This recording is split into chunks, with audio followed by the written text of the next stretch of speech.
Alright, so we have yet another Rarity episode, but the difference is this is another Cutie Map episode featuring Rarity and Applejack. And this one's called Made in Manhattan. And this one was actually, for the most part, another good mini Cutie Map episode. And there's just so much interesting about it that it's really hard to go into details about it. That I don't know whether to consider this to be an memorable episode or not. But I believe we should just go into details about it. Basically, it starts with Twilight at the castle, who's bored out of her mind because she's basically gone through all the books of the new castle and basically has nothing else better to do. Then suddenly, Rarity and Applejack get summoned to the Cutie Map, and the next thing you know, Twilight wonders if she is winds up getting her cutie mark.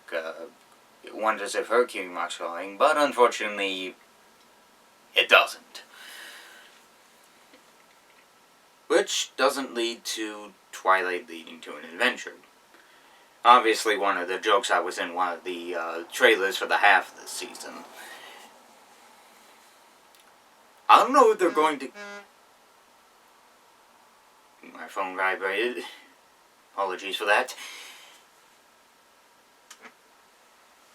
I don't know if they're going to keep this joke for a little while, but I know they're going to keep this joke running for a few minutes, or they're going to keep this till the season finale when Starlight comes back, but it'll be interesting to see happen in the season.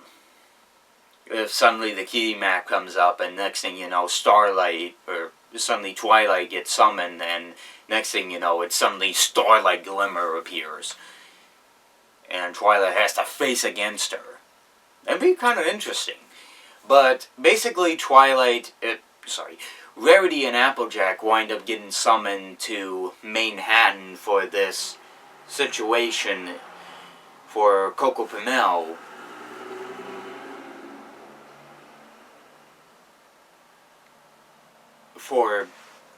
Got distracted for a sec.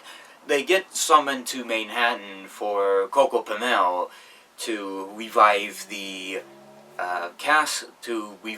her play, which unfortunately was led to somebody who unfortunately retired.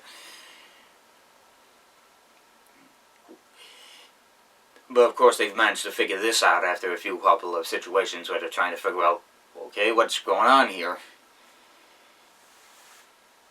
And of course they're trying to figure out what to do next, and after, with Charlie Brown reference, which probably would have been interesting if there was like a little Woodstock hanging on a Charlie Brown pony. No, seriously, there was literally a Charlie Brown pony in the background of this episode.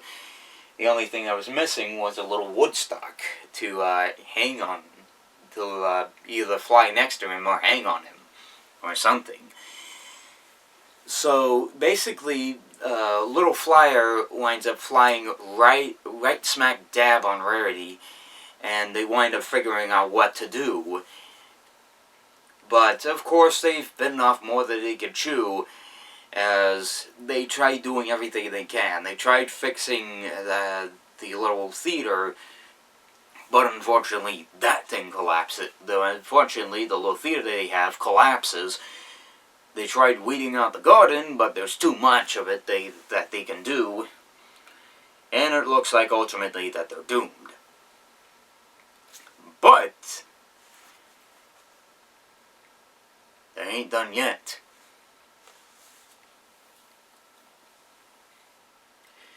They ultimately decide to not give up yet. They keep obviously thinking about, okay, what if we bring Twilight into this mess? Maybe that'll fix this whole entire problem.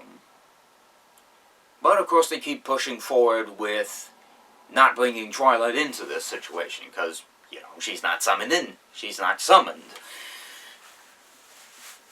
They obviously wind up building a new theater, but this time outside the park, which gathers, like, I don't know, hundreds of people outside of the theater, outside of the park, which I'm surprised they would do that.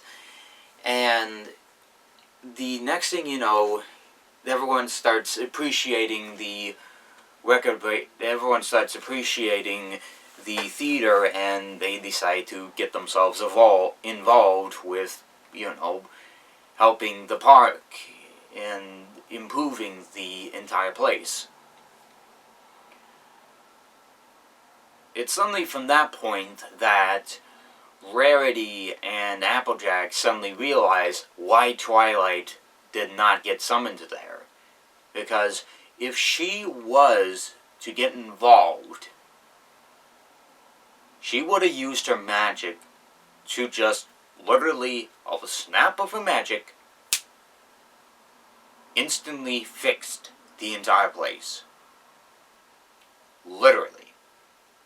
It was like Q snaps the fingers, done.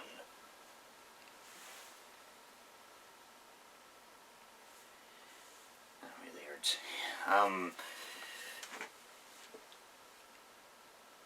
You're lucky Discord wasn't like, you had one of the queuing up summons or whatever, otherwise that would have been strange. But basically they wind up getting the idea, as of course all the community gets involved. And basically the whole entire play, believe it or not, was actually dedicated to one of the senior citizens that retired, that runs the community play, which was given to Coco Pamel. But basically, they wind up actually deciding to, after basically they finish up the play, they decide to go back to Ponyville and see how their sisters are doing the Sister Who's social. I don't know why I have a hard time trying to pronounce that. Which,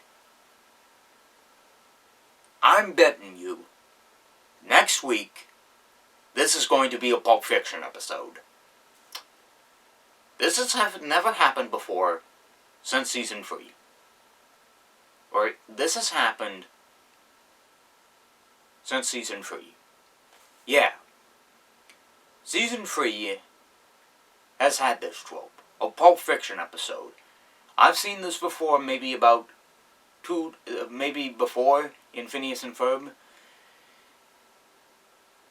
But this trope, the Pulp Fiction episode, is basically where a story takes place, maybe in the middle, before or after a certain situation or something. But basically, but I'm willing to bet next week this is going to be a Pulp Fiction episode. Brother Who's Social is basically the next week's episode. And I'm willing to bet next week it's going to be a Pulp Fiction episode. Yeah, just betting.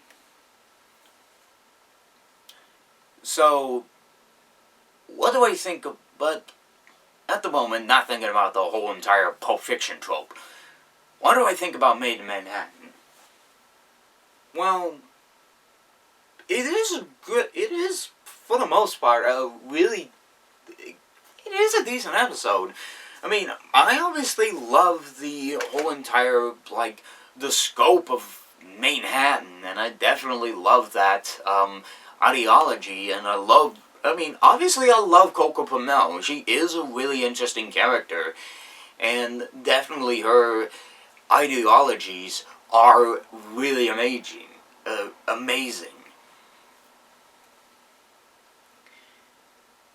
At the moment being, this episode,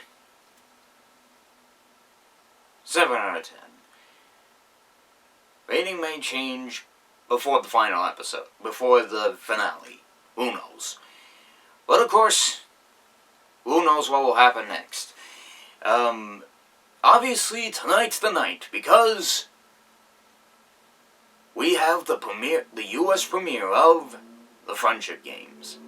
Of course, a few hours before us, we have the Canadian premiere of the Friendship Games, which will premiere before the U.S. premiere, which is kind of an odd coincidence. But, hey, Canada deserves their premiere before us.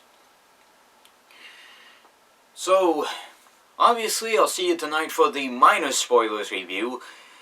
I'll decide where a fair point is for the review, for the minor spoilers for the Friendship Games, and hopefully I'll decide where a fair point is for the major spoiler, and I'll decide sometime within next week where I should do the major spoilers. Hoping I don't get caught up with inside the season 3 finale of Ray Donovan by tomorrow. That is hoping. Because, man, I'm just so excited for the season 3 finale of Ray Donovan. And the fact that most of my shows that have aired on my local channels just came back. But, nonetheless, I'll see you guys not only for the Friendship Games, but also for next week's episode, Brotherhood Social. So, until then, I'll see you guys not only tonight, but also next week.